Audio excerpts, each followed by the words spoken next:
Hello बच्चों, आज हम बात करने वाले हैं कुछ महत्वपूर्ण बिंदुओं के बारे में जिनको जानने से क्वेश्चंस को करने से पहले इन बिंदुओं का जानना हमें बहुत जरूरी है।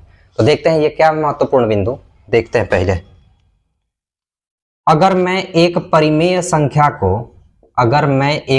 संख्या में परिमेय संख्या जोड़ूं तो जो रिजल्ट मिलता है हमको वो भी क्या होती है, एक परिमेय संख्या होती है। एक परिमेय संख्या प्राप्त होगी। ठीक है, पहला पॉइंट। एग्जाम्पल चेक करते हैं। जैसे मैंने लिया एक परिमेय संख्या 1/2। परिमेय संख्या किसको कहते हैं? जो 1/2 के फॉर्म में लिखा जा सके। दूसरा मैंने लिया, इसके साथ ऐड किया 3। 3 भी एक रैशनल नंबर है। क्यों? क्योंकि इसके नीचे हम बाई 1 लिख सकते हैं। एलसीएम लेंगे और सॉल्व करेंगे तो एलसीएम होगा 2। फिर इसको जब सॉल्व करेंगे तो हमारा आंसर मिला 7/2 और 7/2 एक परिमेय संख्या मिलेगी। यानी कि जब दो परिमेय संख्याओं को जोड़ा जाता है तो जो रिजल्ट आता है वो भी क्या होती है, एक परिमेय संख्या होती है। ऐसे ही अगर मैं एक परिमेय संख्या में से परिमेय संख्या को माइनस करूं तो जो रिजल्ट आएगा वो भी हमारा परिमेय संख्या होगी। एग्जाम्पल के थ्रू समझते हैं इसको। जैसे 1/2 में से मैंने माइनस किया 1/4। ठीक है, तो यहां पे जब हम एलसीएम लेंगे तो ये हो जाएगा 4, ये होगा 2 - 1 इज इक्वल टू 1/4। ये 1/4 भी क्या है, p/q के फॉर्म में है, मतलब आंसर हमारा परिमेय संख्या मिला। ऐसे ही जब परिमेय संख्या में मल्टीप्लाई करते हैं एक दूसरी परिमेय संख्या को, एक परिमेय संख्या में दूसरी परिमेय संख्या से मल्टीप्लाई करते हैं तो जो आंसर आएगा वो भी एक परिमेय संख्या होगी। चेक करते हैं इसको। जैसे 1/2 मल्टीप्लाई, इसी को कर लेते हैं 1/4 मल्टीप्लाई कर लो 1/8। ये भी p/q के फॉर्म में आया और ये भी परिमेय संख्याएं हैं। मल्टीप्लाई करने पे जो रिजल्ट आया ये भी हमारा क्या मिला, एक परिमेय संख्या प्राप्त हुई। ऐसे ही अगर मैं एक परिमेय संख्या में दूसरी परिमेय संख्या से डिवाइड करूं, परिमेय संख्या से अगर डिवाइड कर दूं तो जो आंसर आएगा वो भी हमारा परिमेय संख्या होगी। चेक करते हैं। 1/2 डिवाइडेड बाई 1/4, इन्हीं परिमेय संख्याओं का यूज किया है मैंने। तो 1/2 में हमें डिवाइड करना है 1/4 से, तो हमें रूल पता है कि डिवाइड हटा के मल्टीप्लाई लगाते हैं और इसको उल्टा कर देते हैं तो 4/1 कैंसिल होगा। ये कितना हो जाएगा, 2/1। अब चाहे 2 लिखो या 2/1 लिखो, बात वही है। अब ये देखेंगे कि p/q के फॉर्म में है, मतलब हमें जो प्राप्त हुआ वो एक परिमेय संख्या प्राप्त हुई। ठीक है, अब ऐसे ही हम परिमेय और अपरिमेय दोनों का मिक्स चेक करेंगे।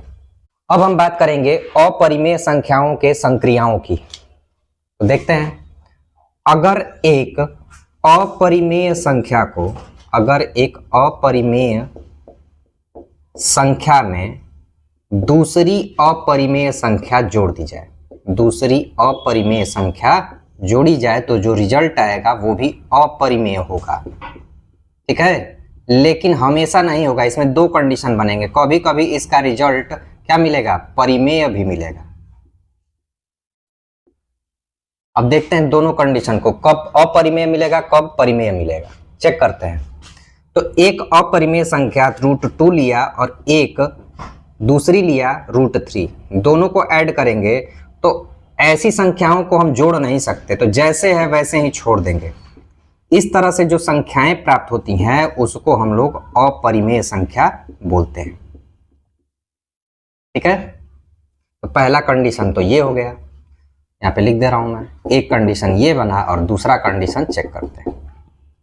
दूसरे कंडीशन में ये होगा कि अगर मैं √2 में जोड़ दूं -√2, ठीक है, अगर ये एक अपरिमेय संख्या और यहाँ पे भी एक अपरिमेय संख्या, लेकिन चिन्ह क्या है इसका, माइनस में है। तो जब इसको हल करेंगे तो √2 प्लस माइनस माइनस में होगा और ये हो जाएगा √2, ये कैंसिल हो गया और बचा कितना, 0। और 0/1 हम लिख सकते हैं, इस वजह से ये जो प्राप्त हुआ हमें क्या मिला, परिमेय संख्या प्राप्त हुई।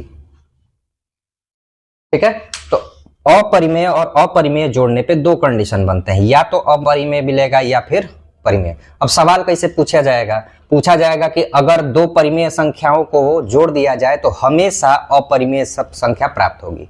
तो हमेशा थोड़े प्राप्त होगी, कोई कंडीशन ये बनेगा जिसमें परिमेय संख्या प्राप्त होगी। ठीक है, दूसरा चेक करते हैं हम, क्या कि अगर एक अपरिमेय संख्या में माइनस किया जाए दूसरी अपरिमेय संख्या, तो रिजल्ट आएगा, इसमें भी दो कंडीशन बनेंगे, एक तो अपरिमेय प्राप्त होगा और दूसरा परिमेय प्राप्त होगा, यानी कि दोनों संख्याएं प्राप्त हो सकती हैं। एग्जाम्पल देखते हैं इसका। पहला, जैसे इसी को ले लेते हैं √2 माइनस √2, आंसर क्या आया, 0। तो ये क्या प्राप्त हुई, सॉरी पहले इसको देख लेते हैं, √2 माइनस √3। तो कोई भी इसमें सॉल्यूशन नहीं होगा, जैसे है वैसा ही हमें लिखना पड़ेगा, यानी कि ये जो संख्या प्राप्त हुई ये क्या होगी, एक अपरिमेय संख्या होगी, अपरिमेय संख्या।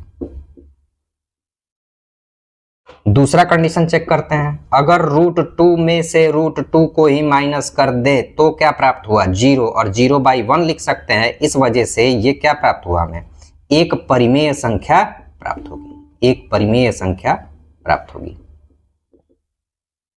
ठीक है, तो इतना नोट कर लो, उसके बाद हम आगे देखते हैं। अब हम समझते हैं थर्ड पॉइंट, कि अगर एक अपरिमेय संख्या का गुणा दूसरी अपरिमेय संख्या के साथ करते हैं तो इसमें रिजल्ट क्या मिलेगा। तो इसमें भी दो कंडीशन बनेंगे, या तो अपरिमेय मिलेगा या फिर परिमेय मिलेगा। लेते हैं एग्जाम्पल। तो जैसे मैंने एक अपरिमेय संख्या √2 लिया और दूसरी अपरिमेय संख्या 5 लिया, दोनों को मल्टीप्लाई किया तो √10 आया, और √10 क्या होगा, एक अपरिमेय संख्या होगी। ठीक है, दूसरा कंडीशन देखते हैं इसमें, दूसरा एग्जांपल, कि अगर मैं √5 को मल्टीप्लाई कर दूं √5 के साथ तो आंसर मिलेगा हमें 5, जो कि एक परिमेय संख्या प्राप्त होगी। तो कहने का मतलब ये है कि अगर एक परिमेय संख्या को दूसरी परिमेय संख्या के साथ गुणा किया जाए तो वो या तो परिमेय होगी या फिर अपरिमेय, मतलब दोनों कंडीशन बन रहे हैं, परिमेय भी हो सकती है और अपरिमेय भी। ऐसे ही फोर्थ पॉइंट हम लेंगे कि अगर एक अपरिमेय संख्या में हम डिवाइड करें दूसरे, तो जो आंसर आएगा इसमें भी दो कंडीशन बनेंगे, या तो अपरिमेय प्राप्त होगा या फिर परिमेय संख्या। एग्जाम्पल लेते हैं इसका। तो पहले लेते हैं फर्स्ट के लिए, जैसे मैंने √5 में डिवाइड किया दूसरे इरेशनल नंबर √2 से, जो आंसर मिलेगा वो भी क्या होगा, इरेशनल आएगा। और इसको कैसे डिनोट कर सकते हैं, तो √5/2। ये क्या है, ये एक अपरिमेय संख्या है। ऐसे ही अब परिमेय के लिए सॉल्व करते हैं। तो अगर मैं √5 में डिवाइड कर दूं √5 के साथ, तो जो आंसर मिलेगा √5/√5, तो ये डिवाइड होकर क्या हो जाएगा, 1, यानी कि 1 प्राप्त हुआ, इसको 1/1 भी लिख सकते हैं, और ये क्या मिलेगा हमें, परिमेय संख्या। तो सवाल क्या पूछेगा, पूछा जाएगा कि यदि एक अपरिमेय संख्या में दूसरी अपरिमेय संख्या से डिवाइड किया जाए तो हमें क्या प्राप्त होगा, अपरिमेय या फिर परिमेय। तो दोनों प्राप्त हो सकते हैं, या तो परिमेय प्राप्त होगा या फिर अपरिमेय प्राप्त होगा। तो नोट कर लो इसको। अब अगला पॉइंट है कि अगर मैं एक परिमेय संख्या में एक अपरिमेय संख्या जोड़ दूं तो हमें क्या प्राप्त होगा। तो याद रखना कि जब हम एक परिमेय संख्या में एक अपरिमेय संख्या जोड़ते हैं तो हमें आंसर जो होगा हमेशा क्या मिलेगा, परिमेय मिलेगा। ठीक है, सॉरी अपरिमेय मिलेगा इसका आंसर। जैसे एग्जांपल लेते हैं हमने लिया 2 और एक अपरिमेय संख्या इसमें 3 ऐड किया, तो जो आंसर मिला हमें ये एक अपरिमेय संख्या होगी। दूसरा कंडीशन देखते हैं कि अगर एक परिमेय संख्या में हम माइनस करें अपरिमेय संख्या, जरूरी नहीं है कि हमेशा अपरिमेय ही माइनस करेंगे, आगे पीछे कुछ भी हो सकता है, मतलब अपरिमेय आगे हो सकता है और परिमेय पीछे हो सकता है, लेकिन प्राप्त हमें हमेशा अपरिमेय ही होगा। तो यहाँ पे अगर परिमेय संख्या में से अगर एक अपरिमेय संख्या माइनस की जाए तो जो उत्तर प्राप्त होगा वो भी अपरिमेय होगा, अपरिमेय। जैसे अगर इसी 2 में से मैं माइनस कर दूं √2 को, √2 ले लो, √3 ले लो, कुछ भी ले लो, होना अपरिमेय संख्या चाहिए। तो ये जो संख्या प्राप्त हुई ये एक अपरिमेय संख्या प्राप्त होगी। तीसरा कंडीशन कि अगर एक अपरिमेय संख्या में हम मल्टीप्लाई करें अपरिमेय संख्या से तो जो आंसर आएगा वो भी अपरिमेय संख्या होगी। जैसे 2 मल्टीप्लाई √7, तो 2 एक परिमेय और √7 एक अपरिमेय, जो आंसर आएगा 2√7 आएगा और ये एक अपरिमेय संख्या होगी। ठीक है। फोर्थ कंडीशन लेते हैं कि अगर एक परिमेय संख्या में हम डिवाइड करें अपरिमेय संख्या से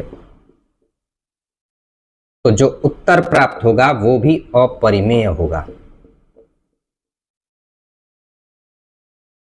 जैसे एक परिमेय संख्या मैंने लिया 1 और इसमें डिवाइड दे दिया √2 से। ठीक है, तो इसका जो आंसर आएगा 1/√2, ये एक अपरिमेय संख्या होगी।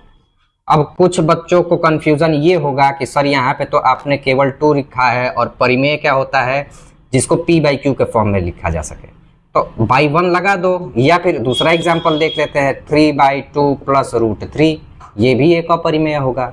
ऐसे ही इन सभी में हम चेक कर सकते हैं। बात समझ में आई? अब एक क्वेश्चन बताओ मुझे, एक क्वेश्चन है मेरे पास, क्या है कि अगर मैं 22 में से माइनस करूं पाई तो इसका जो आंसर आएगा वो अपरिमेय होगा या फिर परिमेय संख्या होगी? बताओ जल्दी आंसर। तो देखो इस क्वेश्चन का आंसर ये होगा, हमें पता है कि p/q के रूप में लिखी जाने वाली संख्या एक परिमेय होती है, तो 22/7 एक परिमेय संख्या है और पाई एक अपरिमेय संख्या होती है। ठीक है, यानी कि एक परिमेय में से यदि अपरिमेय माइनस किया जाए, ये वाला कंडीशन, तो आंसर हमें क्या प्राप्त होगा? आंसर इसके ऑप्शन भी दे सकता था, क्या मिलेगा हमें? तो बोलेगा कि 0 मिल रहा है, या फिर ये बोलेगा कि परिमेय संख्या प्राप्त होगी, या फिर ये बोल दे कि एक पूर्णांक प्राप्त होगा, या फिर ये बोल दे कि एक अपरिमेय संख्या प्राप्त होगी। तो अगर हमें ये प्राप्त मालूम हो कि परिमेय में से अपरिमेय माइनस करते हैं तो अपरिमेय प्राप्त होता है, तो हमें क्या लगा देना है? अपरिमेय। अब कुछ बच्चे क्या कहेंगे कि यहाँ पे 22/7 है और पाई का मान भी तो 22/7 ही होता है, माइनस कर दिया आ गया 0, तो ये गलत हो जाएगा। बात समझ में आई है? अब क्वेश्चन कैसे देगा? बोलेगा कि दर्शाइए कि 5 - √3 एक अपरिमेय संख्या है। अभी थोड़ी देर पहले मैंने ये कहा था कि अगर एक परिमेय संख्या में से अपरिमेय माइनस किया जाए तो वो अपरिमेय होती है, यानी ये संख्या तो अपरिमेय है लेकिन अब उसको सिद्ध करने के लिए बोल रहा है। तो जब भी इस तरह का क्वेश्चन आएगा तो हम क्या करेंगे? विपरीत मानेंगे। क्या माना? माना 5 - √3 एक परिमेय संख्या है। पहले तो सॉल्यूशन लिखेंगे यहाँ पे।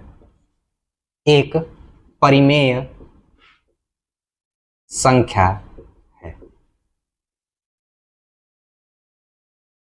तो अगर ये एक परिमेय संख्या मान रहे हैं, यानी कि 5 - √3 बराबर a/b या फिर p/q के रूप में हम दर्शा सकते हैं, जहां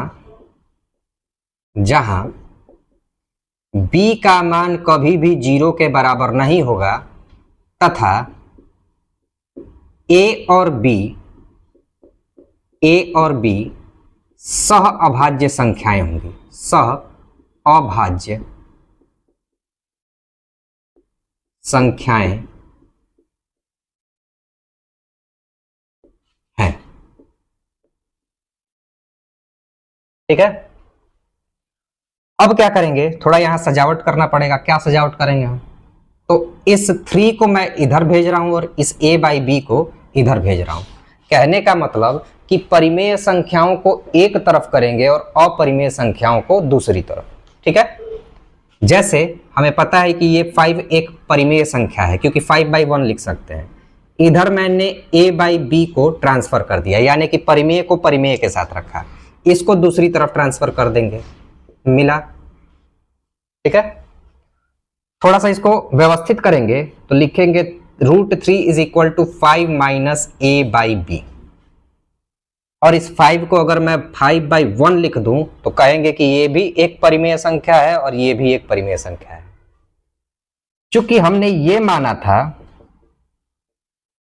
यहां से हम देखेंगे कि a/b एक परिमेय संख्या है, एक परिमेय संख्या है।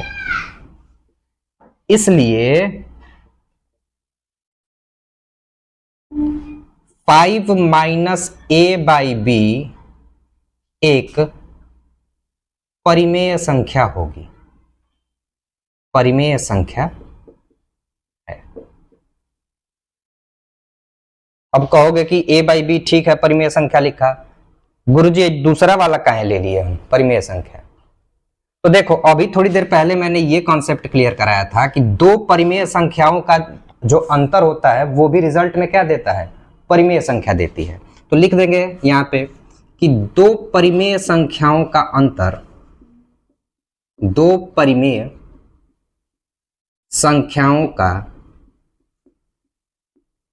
अंतर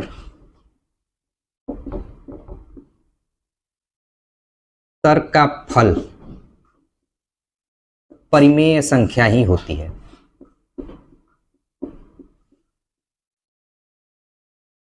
संख्या ही होती है, यानी कि एक परिमेय संख्या में से जब दूसरी परिमेय संख्या माइनस करते हैं तो हमें परिमेय प्राप्त होता है। तो अब देखो, ये परिमेय हो गई, ये बराबर हो गया √3 के, यानी कि ये √3 भी क्या होगा, एक परिमेय संख्या होगी। तो लिखेंगे अतः √3 भी एक परिमेय संख्या होगी, संख्या होगी। लेकिन हमें यह पता है कि √3 क्या होती है, एक अपरिमेय संख्या होती है। पिछली वीडियो में हम ये प्रूफ कर चुके हैं। तो अब ये क्या कर रहा है, ये तो विपरीत चल रहा है। अब ध्यान दो, ये √3 क्या दिखा रहा है हमें, एक परिमेय संख्या, किंतु इससे इस तथ्य का विरोधाभास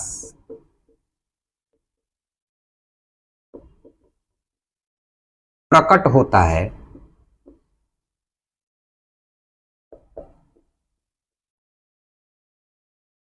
कि √3 एक अपरिमेय संख्या है। मतलब हमें ये पता तो है कि ये √3 एक अपरिमेय संख्या है, लेकिन हमने जो प्रूफ किया इससे ये पता चल रहा है कि √3 एक परिमेय संख्या होगी। तो इस तथ्य के विपरीत चल रहा है, विरोध प्रकट कर रहा है कि √3 एक अपरिमेय संख्या है। ठीक है, ऐसी गलती हुई क्यों हमसे ये प्रूफ हो गया कि √3 एक परिमेय संख्या हुई? तो इसके लिए हम लाइन लिखेंगे, क्या हम आगे लिखेंगे, यह विरोधाभास हमारी कल्पना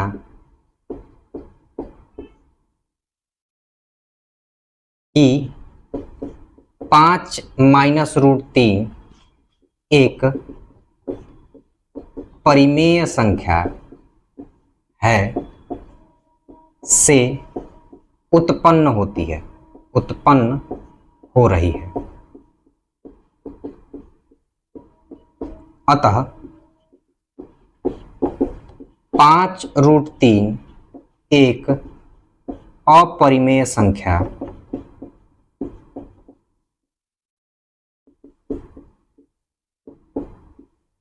होगी। ठीक है, यह विरोधाभास हमारी संकल्पना कि 5 - √3 एक परिमेय संख्या है से उत्पन्न हो रही है। विरोध इसलिए उत्पन्न हो रहा है क्योंकि हमने ये मान लिया है कि 5 - √3 एक परिमेय संख्या है, इसी वजह से ये विरोध उत्पन्न हो रहा है। तो इसका मतलब ये हुआ कि 5 - √3 एक अपरिमेय संख्या होगी। ठीक है, तो उम्मीद करता हूं कि वीडियो आपके लिए हेल्पफुल रही होगी। तो प्लीज चैनल को लाइक करें, शेयर करें, सब्सक्राइब करें। धन्यवाद।